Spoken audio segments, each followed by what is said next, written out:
Hello दोस्तों, कैसे हैं आप सब। आज हम लोग पढ़ेंगे क्लास 10th। क्लास 10th का लघु उत्तरीय प्रश्न आज हम लोग देखने वाले हैं, ठीक है। और ये सभी क्वेश्चन जो है ये केमिस्ट्री का क्वेश्चन है और इसमें सभी इम्पोर्टेंट क्वेश्चन को लिया गया है। तो आपका काम क्या रहा, इन इम्पोर्टेंट क्वेश्चन को आप एक बार देखिए, अच्छे से समझने का कोशिश कीजिए और इसको याद भी कीजिए, क्योंकि ये आपके एग्ज़ाम के लिए बहुत ही ज़्यादा महत्वपूर्ण है, इम्पोर्टेंट है, ठीक है। अगर आप इस वीडियो को एक बार देख लेते हैं तो आपका सारा कन्फ्यूज़न दूर हो जाएगा, सभी क्वेश्चन आपको याद भी हो जाएगा। तो चलिए हम लोग शुरुआत करते हैं।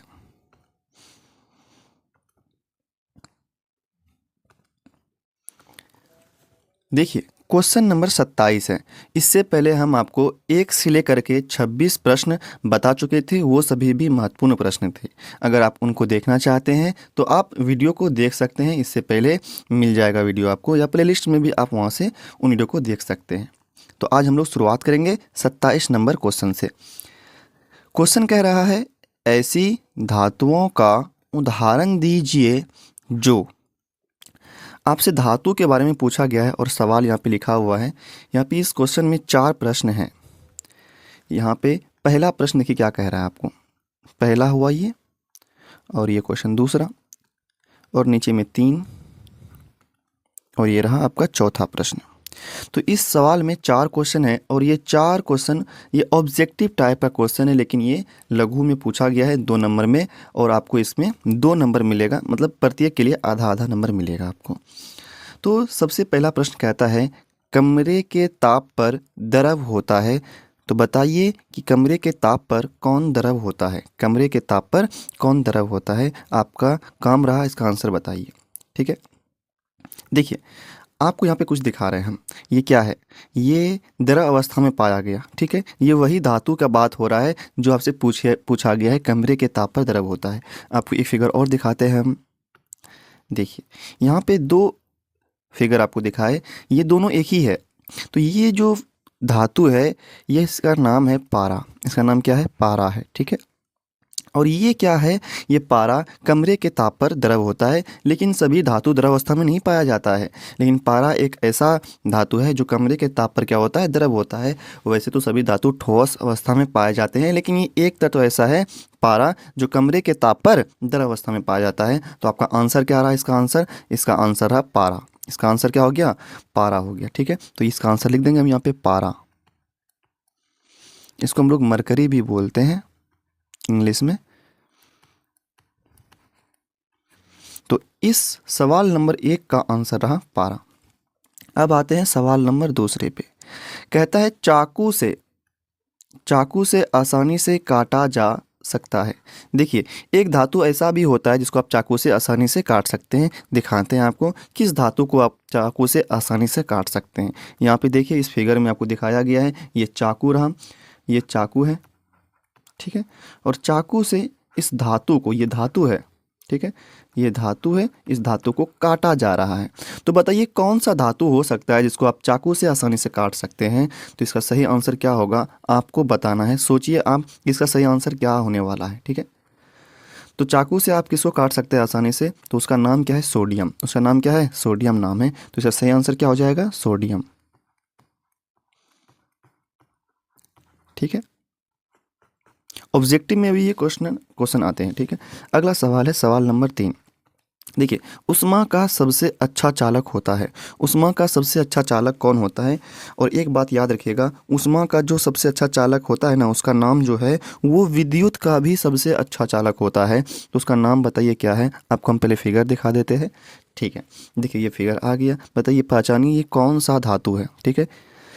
इसका नाम है चांदी। इसका नाम क्या है, इसका नाम है चांदी। चांदी क्या होता है, विद्युत का भी अच्छा चालक होता है और उष्मा का भी चालक होता है। इसका सही आंसर क्या हो जाएगा, चांदी। क्या हो जाएगा सही इसका आंसर, चांदी हो जाएगा, सिल्वर हो जाएगा। अच्छा, इसका संकेत पूछा जाए क्या बोलिएगा, Ag बोलिएगा।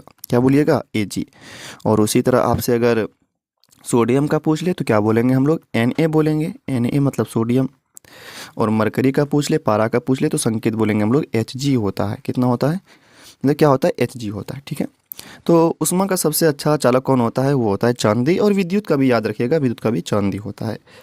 ठीक है, अब सवाल नंबर 4 इसमें पूछा गया है आपसे, उष्मा का कुचालक कौन होता है? मतलब किसमें उष्मा नहीं बहता है, कौन ऐसा धातु है जिसमें उष्मा गमन नहीं करता है?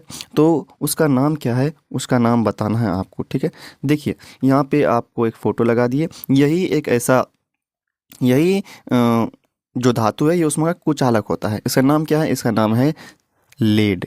इसका नाम क्या है? लेड नाम है। इसको हम लोग सीसा भी बोलते हैं, प्लम्बम इसका संकेत, प्लम्बम इसका लैटिन नाम है। इसका संकेत पीबी होता है। क्या होता है? पीबी। ठीक है, तो यही एक उष्मा का कुचालक होता है। तो ये इसमें 4 क्वेश्चन था, हम आपको चारों अच्छे से समझा दिए। ठीक है, तो चलते हम लोग अब अगले सवाल पर, सवाल नंबर 28 पर।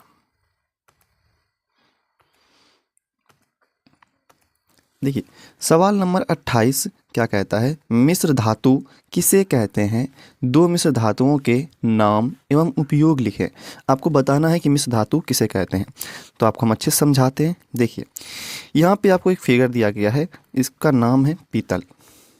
ये जो दिख रहा है आपको, ये क्या, किस चीज़ का बना हुआ है? ये पीतल का बना हुआ है। जो बर्तन दिख रहा है आपको, इसमें थाली है, कटोरी है, गिलास है, चम्मच है, तो ये पीतल का बना हुआ है। ठीक है, अब बात रहा कि पीतल क्या है, धातु है या अधातु है? तो बोलेंगे ये ना तो धातु है ना ही अधातु है। तब क्या बोलेंगे भाई? तब ये पीतल क्या है? बोलेंगे पीतल मिश्र धातु है, मतलब इसमें धातु मिला हुआ है। अब बोला जाए, बताइए इसमें कौन कौन धातु मिला हुआ है? तो बोलेंगे इसमें 2 धातु मिला हुआ है। एक का नाम है तांबा, सीयू, और एक का नाम है जिंक। एक का नाम क्या है? जिंक है। ठीक है, तो ये पीतल जो है, इसमें 2 धातु मिलाया गया है और ये समान रूप से मिलाया गया है। सीयू का मतलब होता है तांबा, सीयू का मतलब क्या होता है? तांबा होता है। और जेटन का मतलब जिंक होता है। मतलब पीतल, तांबा और जिंक का मिश्र धातु है और समान रूप से मिलाया जाता है, ये समांगी मिश्रण होता है। ठीक है, अगर और भी एग्जाम्पल का बात करें तो और भी फिगर देखिए आप। यहाँ पे भी फिगर में आपको दिख रहा है कि यहाँ पे गिलास है, कटोरी है, चम्मच है, थाली है। तो यहाँ पे भी आपको बर्तन दिखाई दे रहा है। तो बोला जाए ये किसका बना हुआ है? ये तो कांसा का बना हुआ है। अब बोलेगा ये कांसा क्या होता है? तो कांसा भी मिश्र धातु है। कांसा भी क्या है? मिश्र धातु है। तो कांसा किसका मिश्र धातु है? किस किस धातु से मिलकर बना हुआ है ये? तो ये बना हुआ है तांबा से और टीन से। तांबा से और टीन से, टीन मतलब एसन से बना हुआ है। अब तो अगर आपसे परिभाषा पूछा जाए तो क्या बोलिएगा? तो बोलेंगे मिश्र धातु क्या होते हैं? 2 या 2 से अधिक धातुओं का समांगी मिश्रण होता है, या तो उसमें एक धातु और एक अधातु भी हो सकता है। जैसे पीतल और कांसा, पीतल में 2 धातु मिला हुआ है, तांबा और जिंक। कांसा में 2 धातु मिला हुआ है, तांबा और टीन। ठीक है, परिभाषा हम आपको दिखाते हैं। जो अभी आपको हम बताए वही यहाँ पे लिखे हैं कि 2 या 2 से अधिक, 2 या 2 से अधिक, इसको काट दिए, यहाँ पे एक गलत लिखा हुआ है। 2 या 2 से अधिक धातुओं, 2 या 2 से अधिक धातुओं या एक धातु एवं एक अधातु के समांगी मिश्रण को मिश्र धातु कहा जाता है, जैसे पीतल और कांसा आदि। ठीक है, वही बोले कि ये मिश्र धातु क्या होता है? 2 या 2 से अधिक धातुओं का मिश्रण होता है, समांगी मिश्रण होता है। या तो उसमें क्या बोल सकते हैं आप, एक धातु भी हो सकता है और एक अधातु भी हो सकता है। उसके समांगी मिश्रण को हम लोग मिश्र धातु कहते हैं। जैसे एग्जाम्पल में क्या बोलेंगे? पीतल और कांसा बोलेंगे। ठीक है, तो पीतल कांसा जो है ये क्या है? मिश्र धातु है। ये क्या है? ये मिश्र धातु है। ठीक है, अच्छा आपसे पूछा भी जाए, अभी आपको हम बताएं पीतल किन किन धातुओं का मिश्र धातु है, तो आपको बताना होगा पीतल जो है वो तांबा और ये जिंक का मिश्र धातु है। ठीक है, कांसा का बात किया जाए तो कांसा भी 2 धातु का मिश्र धातु है। ये तांबा, इसमें भी तांबा और एक में टीन हो जाएगा। ठीक है, तो उम्मीद करते हैं ये आपको समझ में आया होगा। आते हैं अब हम लोग अगले सवाल पर, सवाल नंबर 29 पर।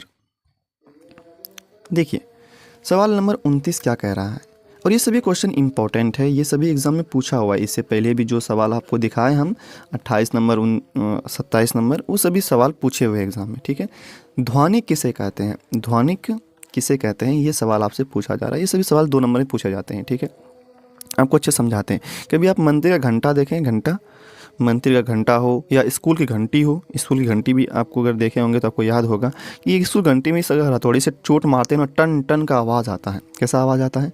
टन टन का आवाज़ आता है, एकदम बहुत ज़ोर ज़ोर से आवाज़ आता है, टन टन का। या मंदिर में भी अगर घंटा बजाते, ये वाला जो अंदर में लोहा लगा हुआ है, ये लोहा जब से टकराता ना, ये वाला लोहा जो है ये जैसे टकराता है अंदर से, टन टन का आवाज़ आता है इससे। तो ये टन टन के आवाज़ को हम लोग कहते हैं, इस आवाज़ को कहते हैं हम लोग धातुई ध्वनि। क्या कहते हैं इसको हम लोग?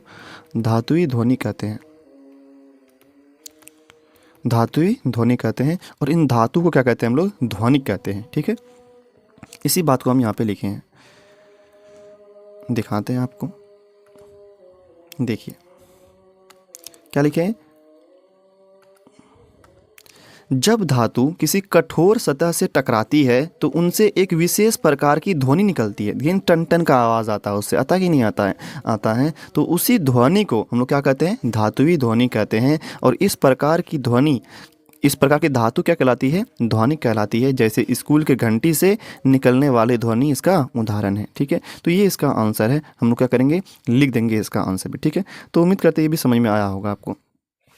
देखिए, देखते नहीं है स्कूल में टन टन टन टन का आवाज़ आते रहता है, कितना ज़ोर ज़ोर से आवाज़ आता है। लेकिन अगर आप किसी लकड़ी के किसी जो पेड़ का लकड़ी जो होता है, अगर उसमें आप मारिएगा थोड़े से ना, तो आपको उतना आवाज़ नहीं मिलेगा। लेकिन धातु का अगर कोई हो तो उसमें टन टन का ज़्यादा आवाज़ आता है। तो इसको ही हम लोग, इस ध्वनि जो टन टन का आवाज़ जो आया ना, इसी को हम लोग कहते हैं धात्विक ध्वनि कहते हैं। ठीक है, आते अब हम लोग अगले सवाल पर। सवाल नंबर 30 देखिए क्या कहता है। कहता है जस्ता, जस्ता को हम लोग जिंक भी कहते हैं। क्या कहते हैं इसको हम लोग? जस्ता को हम लोग जिंक कहते हैं।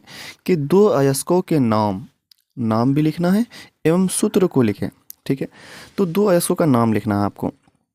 देखिए पहला अगर हम अयस्क का बात करें तो पहला का हम आपको फ़ोटो दिखा देते हैं पहले। ठीक है, देखिए ये जो आप यहाँ पे देख रहे हैं, ये जो है ये जिंक का ही अयस्क है। क्या है ये? जिंक का अयस्क है। इसका नाम है जिंक ब्लेंड। नाम क्या है इसका? जिंक ब्लेंड नाम है।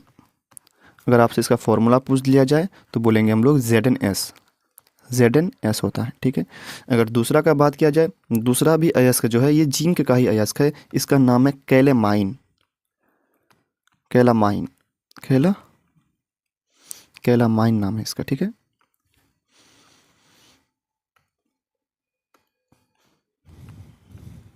कैलामाइन।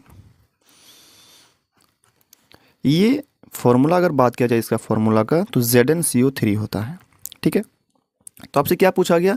जस्ता के, जस्ता मतलब क्या? जिंक होता है। जस्ता को जिंक भी बोला जाता है, जस्ता को जिंक भी बोला जाता है, जिंक। इसका जो संकेत होता है वो होता है Zn।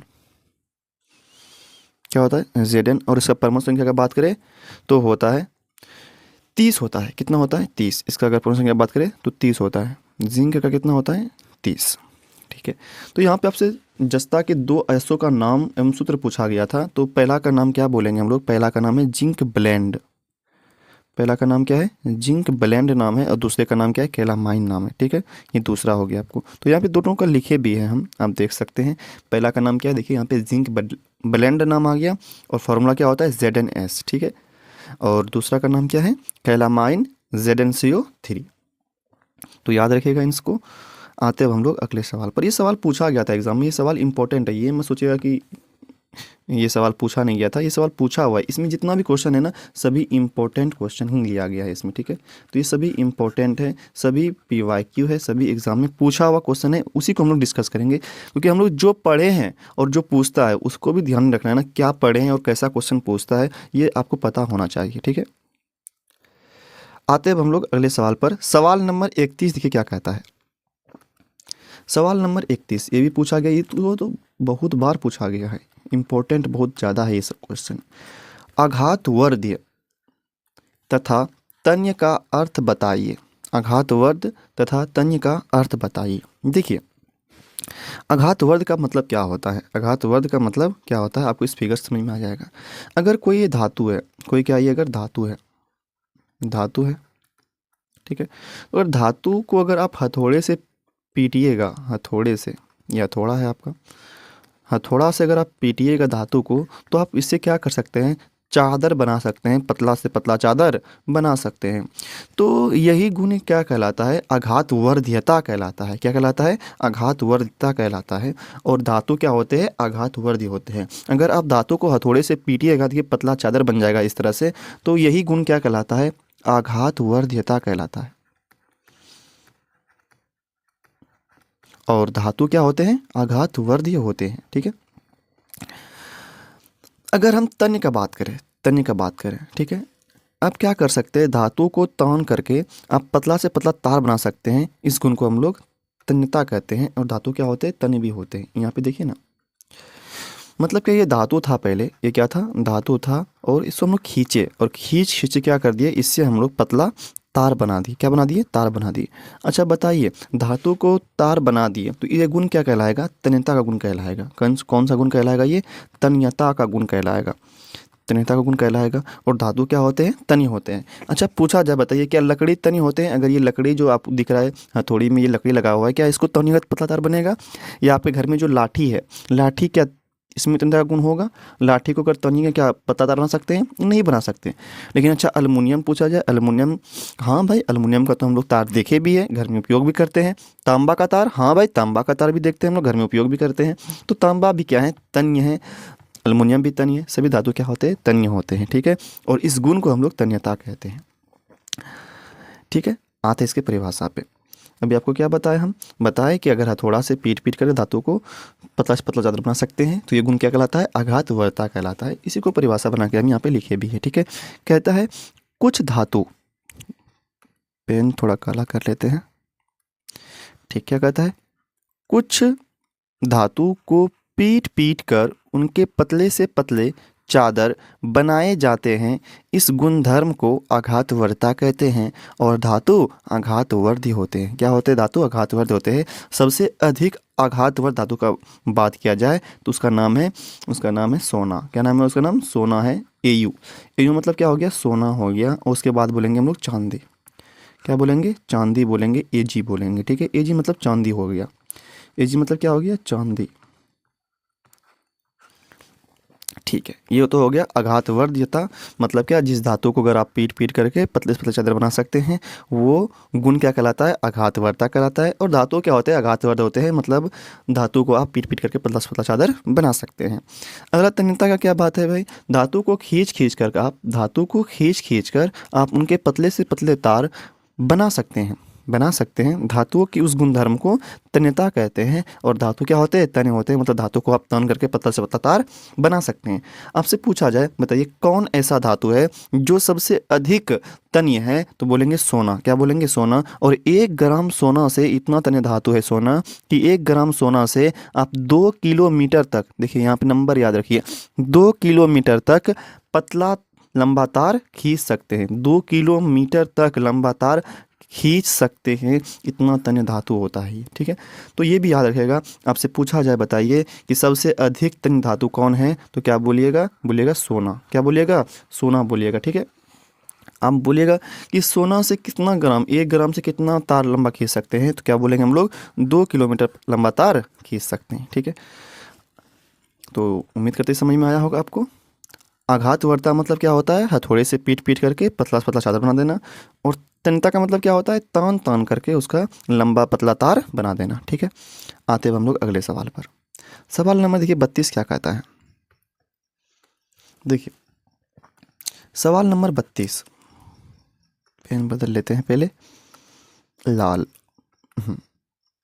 ठीक है। कहता है, ये क्वेश्चन भी इंपॉर्टेंट है, पूछा गया क्वेश्चन, बहुत पूछता है इन सब क्वेश्चन को।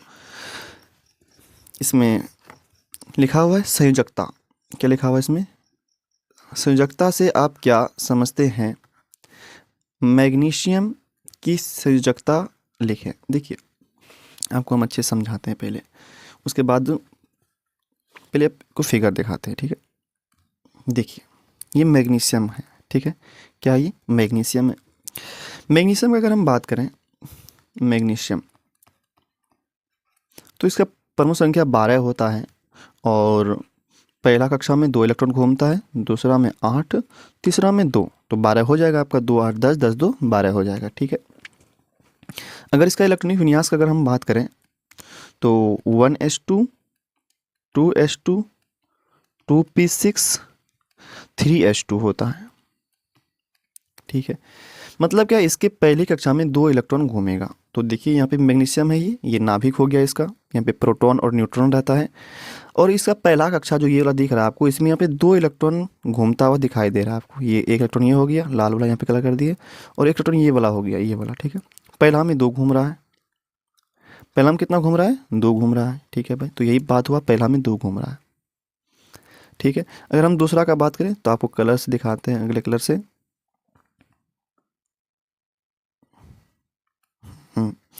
दूसरा में देखिए 8 घूम रहा होगा, ये 1 हो गया, ये 2, और ये 3, ये 4, ये 5, ये 6, और ये 7, और ये 8 है कि नहीं है। ठीक है, तो ये बात हुआ, दूसरा में 8 घूम रहा है। और तीसरा का अगर बात किया जाए, तीसरा का अगर हम देखें तो तीसरा में कितना इलेक्ट्रॉन घूम रहा है, तो यहाँ ध्यान दीजिए, तीसरा में देखिए कितना है, 2 है ना, तो इसमें 2 इलेक्ट्रॉन घूम रहा होगा। तीसरा में 2 इलेक्ट्रॉन घूम रहा है, एक यहाँ पे हो गया और एक यहाँ पे हो गया। तो अब संयोजकता क्या होता है वो हम देखेंगे। कोई भी तत्व का परमाणु अस्थायी होने के लिए, अस्थायी होने के लिए जितना इलेक्ट्रॉन या तो त्याग करता है या तो ग्रहण करता है, त्याग करता है या तो ग्रहण करता है, उसकी संख्या को ही हम लोग संयोजकता कहते हैं। तो मैग्नीशियम के अंतिम में 2 इलेक्ट्रॉन है, ये अपने अंतिम में अष्टक पूरा करने के लिए, 8 लाने के लिए क्या करता है, अपना 2 इलेक्ट्रॉन त्याग देता है। मतलब ये 2 इलेक्ट्रॉन अपना त्याग करके अस्थायी हो जाता है। तो बताइए, ये वाला इलेक्ट्रॉन और ये वाला इलेक्ट्रॉन क्या करेगा, ये मैग्नीशियम त्याग कर देगा और ये अस्थायी हो जाएगा। तो जितना इलेक्ट्रॉन त्याग करता है ना, उसकी संख्या को ही क्या कहते हैं हम लोग, संयोजकता कहते हैं। और पूछा गया है आपसे, बताइए मैग्नीशियम कितना त्याग करेगा, तो ये 2 त्याग करेगा। इसको अंतिम में इसमें 2 इलेक्ट्रॉन है, तो ये 2 त्याग करता है, तो इस संख्या कितनी हो जाएगी, 2 हो जाएगी। कितनी हो जाएगी, 2 हो जाएगी। अच्छा, आपसे पूछा जाए, बताइए संयोजकता का परिभाषा क्या होगा, तो बोलेंगे कोई भी तत्व का परमाणु अस्थायी होने के लिए जितना इलेक्ट्रॉन का त्याग करता है या तो ग्रहण करता है, उसकी संख्या को ही हम लोग संयोजकता कहते हैं। ठीक है, और मैग्नीशियम अस्थायी होने के लिए, अपना अष्टक पूरा होने के लिए, ये 2 इलेक्ट्रॉन क्या करता है, त्याग करता है। अगर 2 इलेक्ट्रॉन जैसे हट जाएगा तो अब बचेगा कितना, इसका अंतिम, तो ये 8 हो जाएगा, तो 8 बचा, इसका मतलब ये अस्थायी हो जाता है। ठीक है, अब देखिए इसका परिभाषा क्या बोलेंगे हम लोग, इसको पहले मिटाते हैं सबको। यहाँ पे लिखे भी हैं,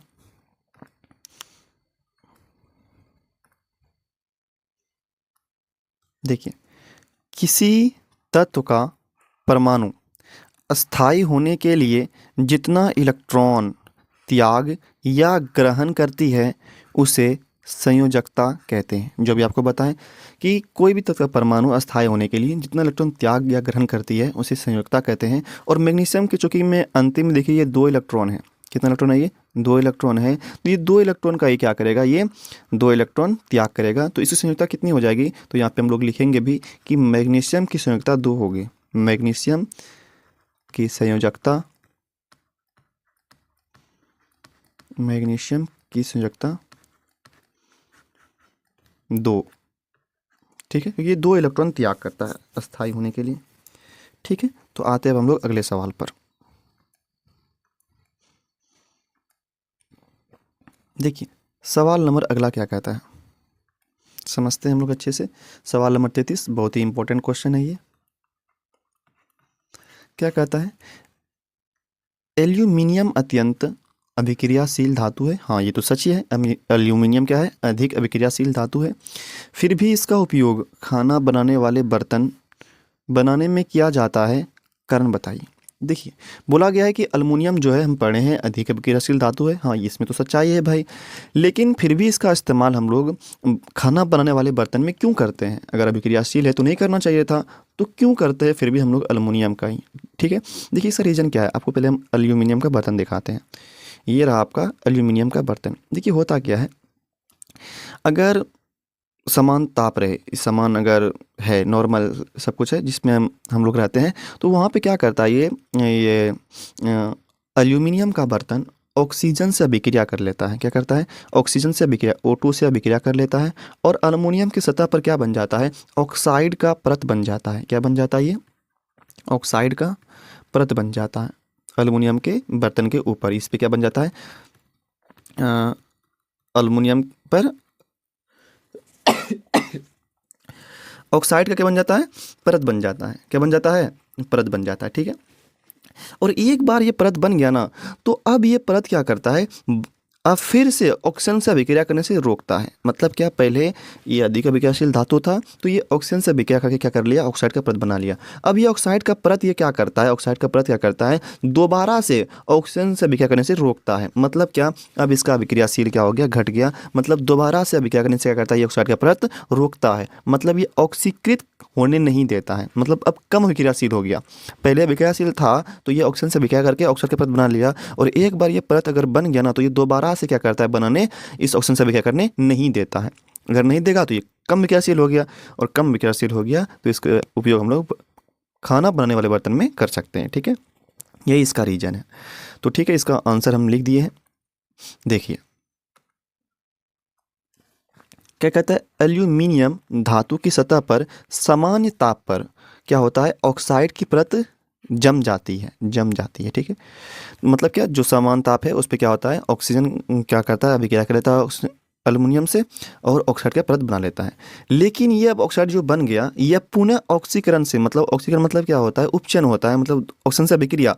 ऑक्सीजन से अभिक्रिया करने से सुरक्षित रखता है, मतलब करने नहीं देता है, ऑक्सीजन से अभिक्रिया करने नहीं देता है। इससे क्या होती है? इसकी अभिक्रियाशीलता काफ़ी कम हो जाती है। काफ़ी क्या हो जाती है? कम हो जाती है। यहाँ पे काम नहीं, कम होगा, कम हो जाती है। यही कारण है कि एल्यूमिनियम अभिक्रियाशील होने के बावजूद भी इसके बर्तन का उपयोग खाना बनाने वाले बर्तन में रूप में किया जाता है। मतलब क्या? पहले ये अभिक्रियाशील था तो ऑक्सीजन से अभिक्रिया कर लिया, ऑक्साइड का परत बना लिया, लेकिन ये ऑक्साइड एक बार जब बन जाता है तो ये दोबारा ऑक्सीजन से अभिक्रिया करने के लिए रोकता है। ठीक है, तो अभिक्रियाशील कम हो गया, इसलिए इसका उपयोग हम लोग खाना बनाने वाले बर्तन में करते हैं। ठीक है, उम्मीद करते हैं भी सवाल समझ में आया होगा आपको। आते हैं हम लोग अगले क्वेश्चन पर, सवाल नंबर 34 पर। देखिए सवाल नंबर 34 क्या होता है? आयनिक यौगिक के गलनांक उच्च होते हैं क्यों?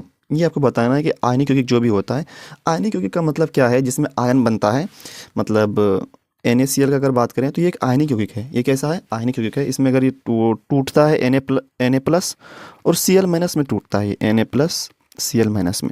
अगर इसका हम संरचना देखें तो ये एक ठोस जटिल पदार्थ होता है। ठीक है, और यहाँ पे अगर देखा जाए तो ये बैगनी कलर जो दिख रहा है, ये है आपका सोडियम, यहाँ पे लिखा हुआ भी है।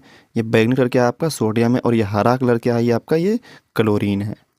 मतलब ये हरा कलर क्या हो गया? आपका Cl- क्लोरीन हो गया, और ये बैगनी कलर क्या है? आपका सोडियम है।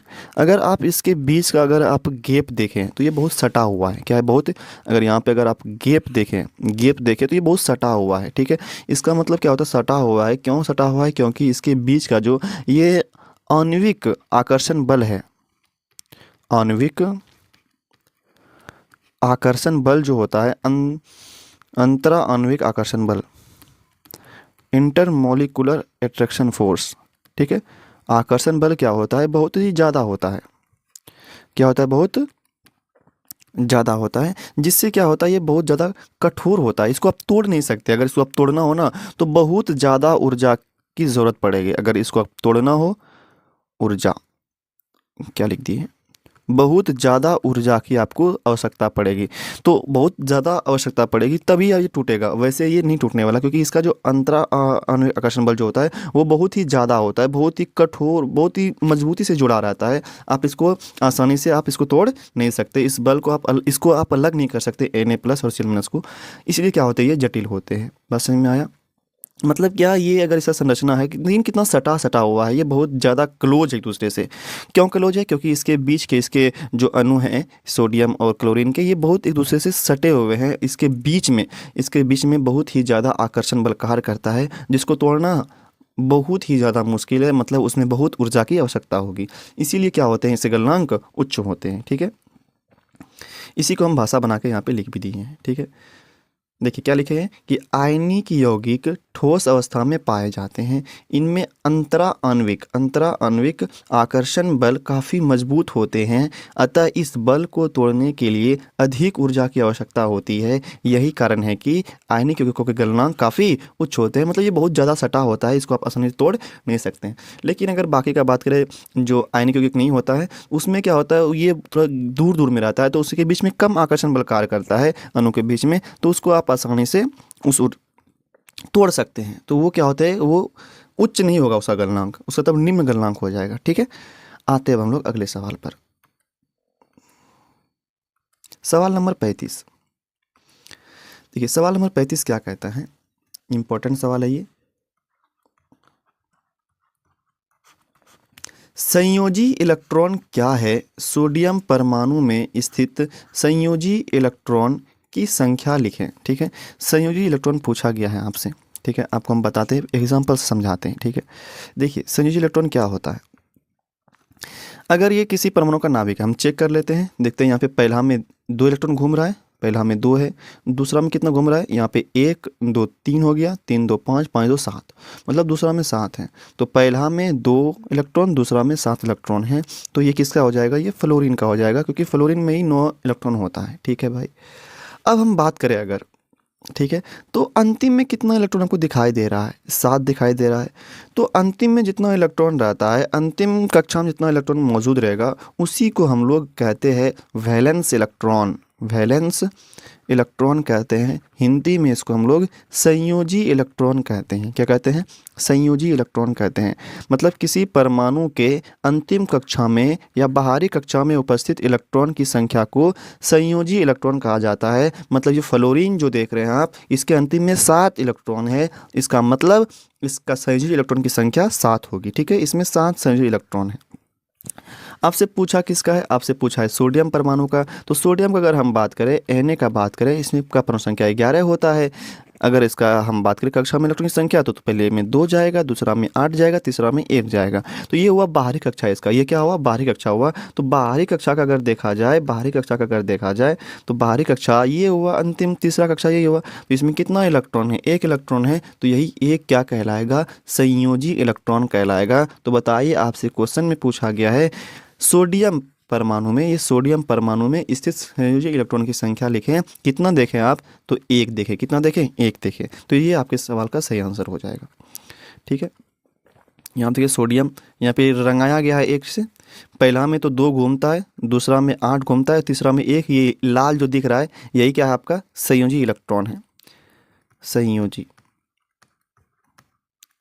संयोजी इलेक्ट्रॉन, ये लाल, इसमें गोला कम बनाया गया है, ये यहाँ पे 2 होगा, पहला में 2 होगा, इसमें 4 है तो इसमें 4 और होगा, 8 होता है पहले, दूसरा में 1 2, यहाँ पे 3 और यहाँ पे 4, अब 8 हो गया, और तीसरा में 1 होता है। तो यही आपका जो लाल कलर से दिखाया गया है, ये आपका संयोजी इलेक्ट्रॉन है सोडियम का। ठीक है, तो परिभाषा क्या बोलेंगे, किसी परमाणु के बाहरी कक्षा में उपस्थित इलेक्ट्रॉन की संख्या को संयोजी इलेक्ट्रॉन कहा जाता है। देखिए लिख दिए परिभाषा,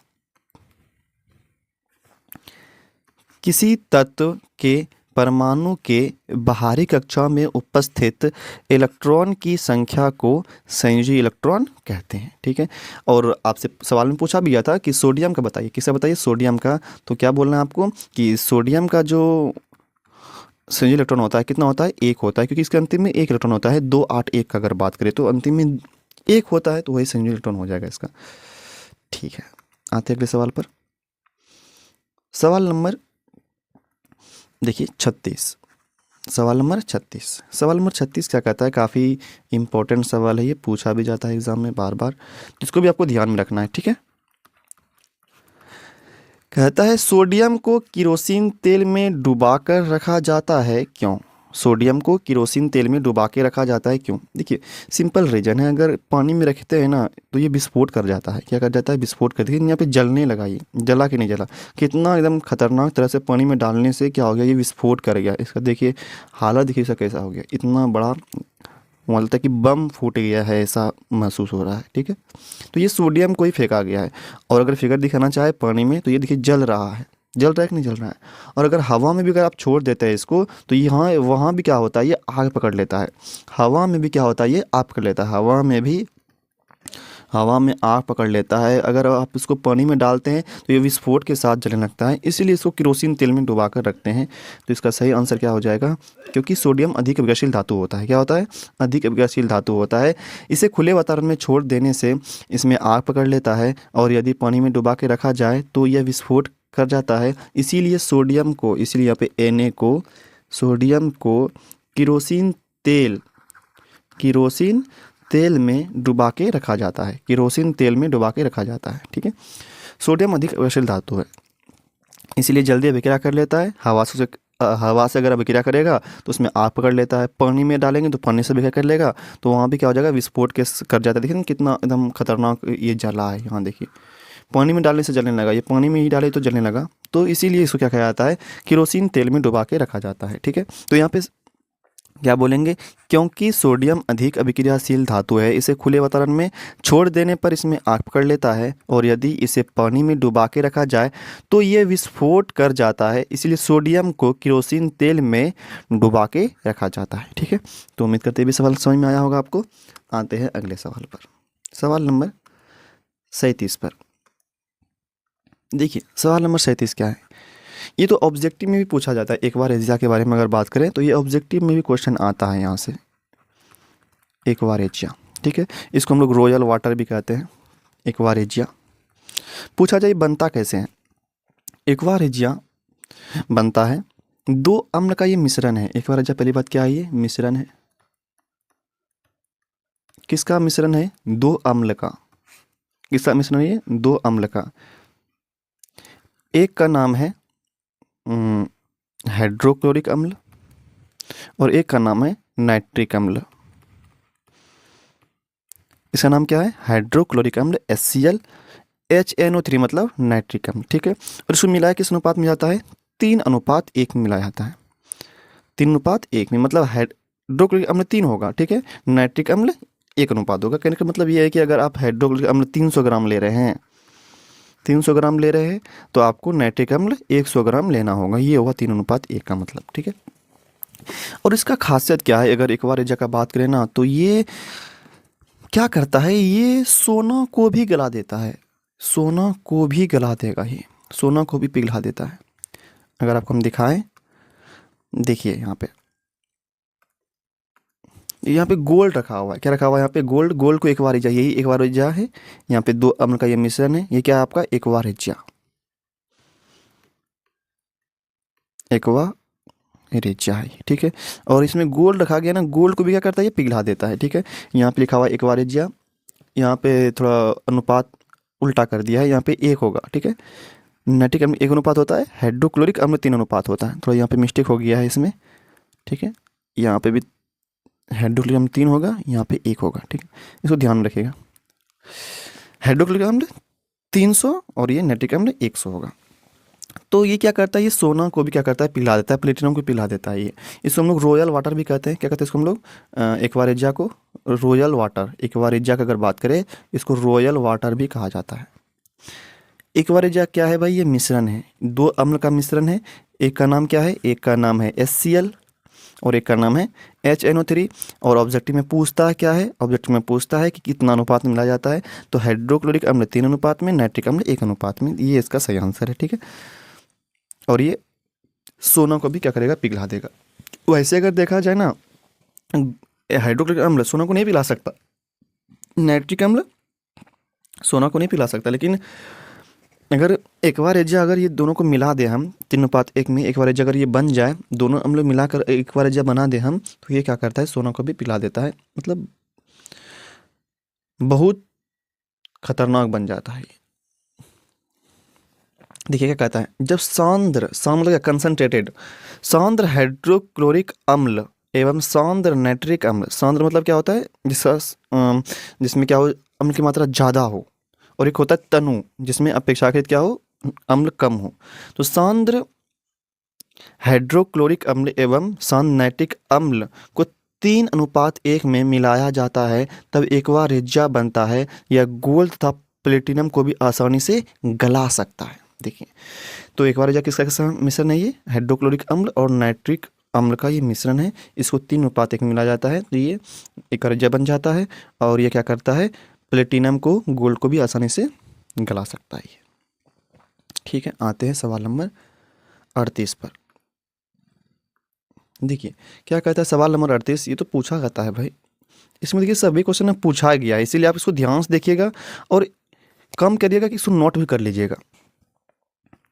आते हैं अगले सवाल पर, सवाल नंबर 38 पर।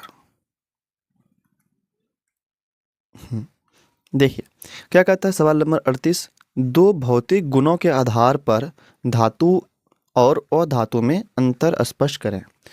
दो भौतिक गुणों के आधार पर धातु और अधातु में अंतर स्पष्ट करें। ठीक है, बताना है आपको कि धातु और अधातु में क्या क्या अंतर है, ये आपको बताना है। ठीक है, तो यहाँ एक तरफ यहाँ पे धातु लिखा हुआ है और एक तरफ यहाँ पे अधातु लिखा हुआ है। ठीक है, आपका काम रहा कि आप अपने से अंतर बताइए, तो क्या क्या अंतर होगा फिर तो हम बताएंगे आपको। ठीक है, आप एक बार अपने से 2 मिनट में आप एक बार अपने से बोलिए कि क्या क्या अंतर होगा। ठीक है, देखिए धातु की अगर बात करें तो धातु, एक तरफ धातु लिख देते हैं हम लोग और एक तरफ क्या लिखेंगे हम लोग, अधातु। नहीं, एक तरफ धातु और एक तरफ अधातु लिखेंगे। ठीक है, धातु में क्या होता है, धात्विक चमक होती है। धातु में क्या होता है, तन्यता का गुण पाया जाता है। धातु में आघातवर्ता का गुण पाया जाता है। तो ये सब किसका गुण है, धातु का गुण है। तो उस साइड हम लोग क्या बोलेंगे, उल्टा कर देंगे। क्या करेंगे, उस साइड हम लोग उल्टा करेंगे। मतलब अगर धातु में अगर धात्विक चमक होती है तो अधातु में धात्विक चमक नहीं होगी। अगर आपसे पूछा जाए, बताइए कि अगर अधातु है, क्या है, अगर अधातु है तो इसमें तन्यता का गुण नहीं पाया जाएगा। क्या होगा, तन्यता का गुण नहीं पाया जाएगा। और अगर धातु में आघातवर्ता होता है तो अधातु में आघातवर्ता नहीं होगा। तो ये सब क्या है, इसका गुण है। ठीक है, तो उम्मीद करते हैं ये भी बन जाएगा आपसे। यहाँ पे देखिए हम लिख भी दिए हैं इसको। और धातु में इसमें धात्विक चमक पाई जाती है तो इसमें धात्विक चमक नहीं पाया जाएगा। इसमें तन्यता का गुण नहीं पाया जाएगा।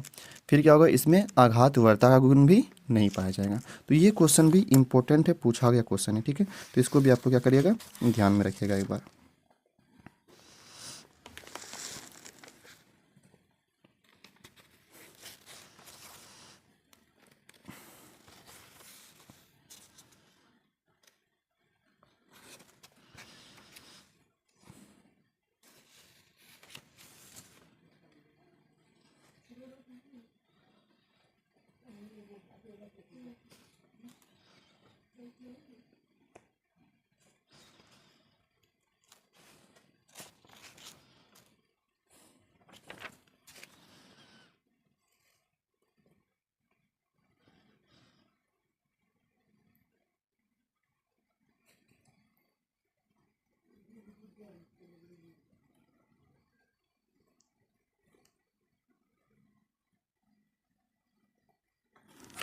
ठीक है, देखिए अगले सवाल पे आते हैं हम लोग। उसको पहले मिटा देते हैं। सवाल नंबर 39 क्या कहता है, देखिए बहुत ही इंपॉर्टेंट क्वेश्चन है ये। तनु हाइड्रोक्लोरिक अम्ल के साथ एल्यूमिनियम, मैग्नीशियम, जिंक, आयरन की अभिक्रिया के लिए समीकरण लिखिए। क्या कहता है, हाइड्रोक्लोरिक अम्ल के साथ एल्यूमिनियम, मैग्नीशियम और क्या है, जिंक तथा आयरन का क्या लिखिए आप, अभिक्रिया लिखिए। ठीक है, देखिए सिंपल सा तरीका क्या है, सबसे पहले हम लोग 1 नंबर लिख कर लिखेंगे। बहुत आसान है ये, आप देखिएगा एक बार में आपको याद हो जाएगा। मतलब आप एक बार में ही आप सीख जाइएगा। ठीक है, कहता है पहले हाइड्रोक्लोरिक अम्ल का हम लोग अभिक्रिया किसके साथ कराएंगे, एल्यूमिनियम के साथ करवाएंगे। मतलब यहाँ पे एल्यूमिनियम लिख देते हैं हम। ठीक है, लिख दिया एल्यूमिनियम। किससे करना है अभिक्रिया, कराना है हाइड्रोक्लोरिक अम्ल से, मतलब HCl से अभिक्रिया कराना है आपको। ठीक है भाई, तीर दे देते हैं। तो ये बनाएगा क्या, Al क्या करेगा, यहाँ से इस हाइड्रोजन को विस्थापित कर देगा। तो क्या बनेगा, AlCl। अब बोलेगा AlCl तो कुछ होता ही नहीं है, एल्यूमिनियम का संख्या 3 होता है तो यहाँ पे 3 आना चाहिए, तो यहाँ पे 3 हो जाएगा, AlCl3 बनेगा वास्तव में। ठीक है, और बोलेगा यहाँ से तो H हट गया, तो H नहीं हटता है, H2 गैस निकलता है यहाँ से। ठीक है, तो ये रहा। ये नहीं कि आप AlCl लिख दे या सिर्फ H लिख दे तो वो गलत हो जाएगा, क्योंकि AlCl कुछ होता ही नहीं है भाई, AlCl3 होता है। ठीक है, अब बात रहा संतुलित करने का, तो संतुलित हम लोग कर देंगे। इसको कैसे करेंगे, यहाँ देखिए, यहाँ पे हाइड्रोजन यहाँ पे 2 है और क्लोरीन यहाँ पे 3 है। कितना यहाँ पे 3 है, तो यहाँ भी हमको 3 बनाना होगा ना, 3 यहाँ पे भी बनाना होगा हमको। तो एक काम करते हैं, यहाँ पे हम लोग 6 लगा देते हैं। क्या करते हैं हम लोग, 6 लगा देते हैं। तो जैसे यहाँ पे 6 लगाएंगे ना, तो यहाँ पे क्लोरीन कितना हो गया, 6 हो गया, तो यहाँ पे 2 कर देते हैं हम। तो 2 तिया क्लोरीन 6 हो गया, और एल्युमिनियम यहाँ पे 2 हो गया, तो यहाँ पे एल्युमिनियम 2 लगा देते हैं, और यहाँ पे हाइड्रोजन 6 हो गया, तो यहाँ पे 3 दूनी 6 हो गया ये भी हाइड्रोजन, तो ये संतुलित भी हो गया। अब आते हैं हम लोग दूसरे सवाल पर। फिर कहता है कि आप मैग्नीशियम का भी अभिक्रिया करवाइए, किसके साथ अभिक्रिया कराइए, HCl के साथ अभिक्रिया करवाइए, ठीक है। तो हम लोग करवा देते हैं, इसमें क्या दिक्कत है भाई। तो फिर वही बात, Mg क्या करेगा, इस हाइड्रोजन को हटा देगा, तो हटा दिया तो क्या बनेगा, MgCl बनेगा। MgCl तो कुछ होता नहीं है, MgCl2 होता है, ठीक है। प्लस यहाँ से H निकल जाएगा, ये तो H नहीं निकल देता है, H2 निकलता है, ठीक है। तो यहाँ पे ये तीर मत दिखाएगा, तो हम ये तो समझाने के लिए तीर दिए हैं, ठीक है। अब बात रहा संतुलित करना, संतुलित कर देते हैं इसको हम लोग। संतुलित कैसे करेंगे, यहाँ देखिए क्लोरीन यहाँ पे 2 है, तो यहाँ पे 2 आना चाहिए भाई, यहाँ पे 2 लगा देते हैं, ठीक है। अब यहाँ पे हाइड्रोजन भी 2 हो गया, बराबर हो गया, ये संतुलित हो गया। अब आते हैं सवाल नंबर 3 पर। सवाल नंबर 3 पर फिर कहता है जिंक का भी अभिक्रिया करवाइए। आप किसे कराना है, आपको हाइड्रोक्लोरिक अम्ल से करवाना है। करवाते हैं अभिक्रिया, तो यहाँ पे भी क्या बनेगा, ZnCl2 बनेगा, प्लस क्या बनेगा, H2 बनेगा, और फिर अगर बात रहा तो यहाँ पे 2 लगा दीजिए, ये भी क्या हो जाएगा, संतुलित हो जाएगा, ठीक है। अगले सवाल पे आते हैं, सवाल नंबर 4 पे। देखिए सवाल नंबर 4 क्या कहता है, आयरन का भी क्या करना है हम लोग, हाइड्रोक्लोरिक अम्ल से आयरन का अभिक्रिया कराना है, ठीक है। मतलब आयरन मतलब क्या होता है, Fe होता है। हाइड्रोक्लोरिक अम्ल का मतलब होता है HCl, क्या होता है, HCl।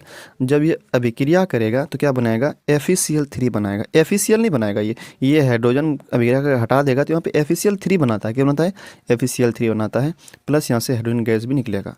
अब बाकी बात रहा आपको, ये क्या करना है आपको, ये यहाँ से संतुलित कर देना है, तो संतुलित हम लोग कर ही देंगे, ठीक है।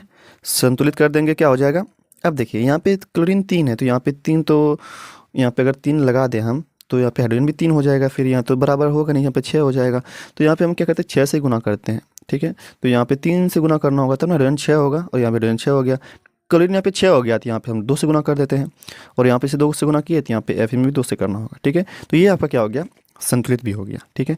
आते हैं अब हम लोग अगले सवाल पर। आप इसको एक बार अच्छा से देखिए और अपने से बनने का कोशिश कीजिए, आपको समझ में ये आ जाएगा, ठीक है। ज़्यादा भारी है नहीं ये, एक बार सिर्फ आप देखिएगा ना, तो आपको ये सारी बातें समझ में आ जाएगी। एक बार अच्छे से देख लीजिए और अपने इसको पिन बनाइए, तो बन जाएगा आपसे, ठीक है। चलिए हम लोग अब अगले सवाल पर आते हैं, मिटा दे इसको हम लोग, ठीक है।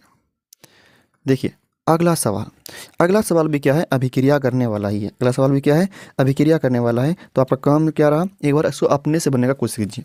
हम तो बनाएंगे, आप वीडियो को देख लीजिए, मतलब पॉज कर लीजिए और बनाइए, ठीक है। देखिए बनता है आपसे, इसमें 2 सवाल है। सवाल नंबर 1 देखिए क्या कहता है।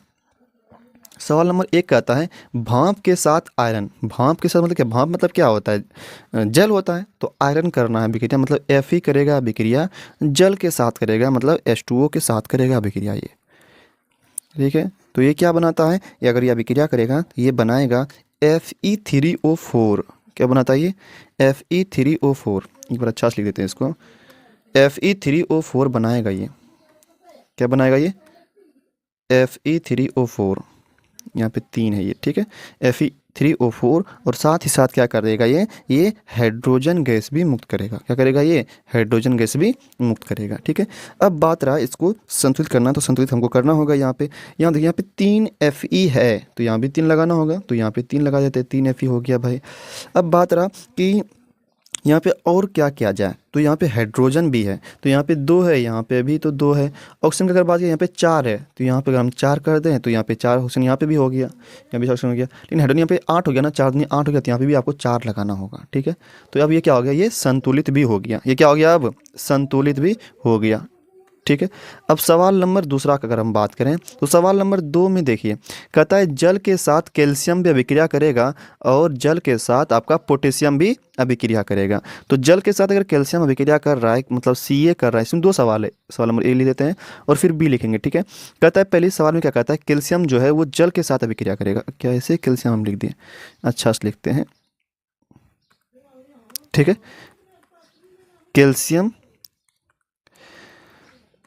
कैल्शियम जो है, अरे क्या हो जाता है ये, रुकिए कैल्शियम जो है वो जल के साथ अभिक्रिया करेगा, मतलब H2 के साथ अभिक्रिया करेगा। तो ये बनाता क्या है, ये बनाता है CaOH का होल 2, और ये क्या करेगा, ये हाइड्रोजन गैस भी मुक्त करता है। ठीक है, अब काम रहा संतुलित करना। ठीक है, संतुलित भी करना होगा आपको। देखिए संतुलित है ये पहले से। यहाँ पे देखिए, यहाँ पे कितना होल 2 बनाता है, ये होल 2। ठीक है, यहाँ पे 2 हाइड्रोजन, यहाँ पे भी 2 हाइड्रोजन है, 4 हो गया। यहाँ पे तो 2 हाइड्रोजन है, यहाँ पे 2, 4 करना होगा आपको। यहाँ पे 2 लगाते हैं, 4 हाइड्रोजन हो गया। ऑप्शन यहाँ पे 2 है तो यहाँ पे भी ऑप्शन 2 है, संतुलित हो गया ये, अगर ध्यान से देखिएगा तो। फिर कहता है कि जल जो भी क्या करेगा, वो पोटेशियम के साथ भी अभिक्रिया करेगा।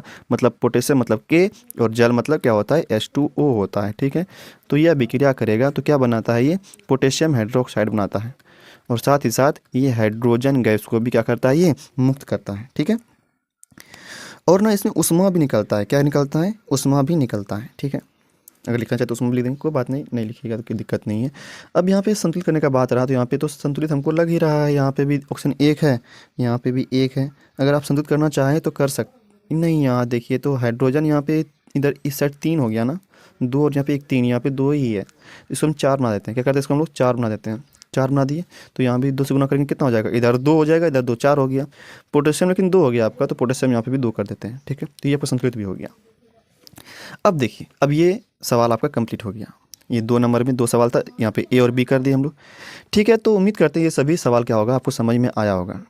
तो आपका काम क्या रहा, अगर आपको ये वीडियो ज़रा सा भी पसंद आया हो तो वीडियो को आप लाइक कर दीजिए। ठीक है, और चैनल को सब्सक्राइब कर दीजिए, और बताइए कि वीडियो आपको कैसा लगा। इस तरह से वीडियो बना रहे आपको पसंद आ रहा है कि नहीं आ रहा है, या कोई दिक्कत है समझाने में, या किसी क्वेश्चन में आपको प्रॉब्लम है, तो आप कमेंट भी कीजिए। और कमेंट में बताइए कि वीडियो कैसा लगा, ज़रूर कमेंट किया कीजिए, ताकि कमेंट करते हैं तो आप हमको भी एक मोटिवेशन मिलता है कि हम भी एक वीडियो बनाएं, आपको एग्ज़ाम में अच्छा स्कोर लाने में हम आपका थोड़ा मदद कर सकें। ठीक है, पढ़ना तो आपको ही पड़ेगा, हम एक तो जरिया हैं कि आपका कुछ नंबर आपका मेरे वजह से हो सकता है कि बढ़ जाए, अगर आप मेरा वीडियो अगर आप देखेंगे तो। ठीक है, तो उम्मीद करते हैं ये वीडियो आपको बहुत ही फ़ायदा पहुंचाया होगा, बहुत ही आपके लिए लाभदायक सिद्ध हुआ होगा। तो रहने थे आज ये तक, फिर मिलेंगे हम लोग अगले वीडियो में, और ये ज़रूर बताइएगा कि वीडियो आपको कैसा लगा। ठीक है।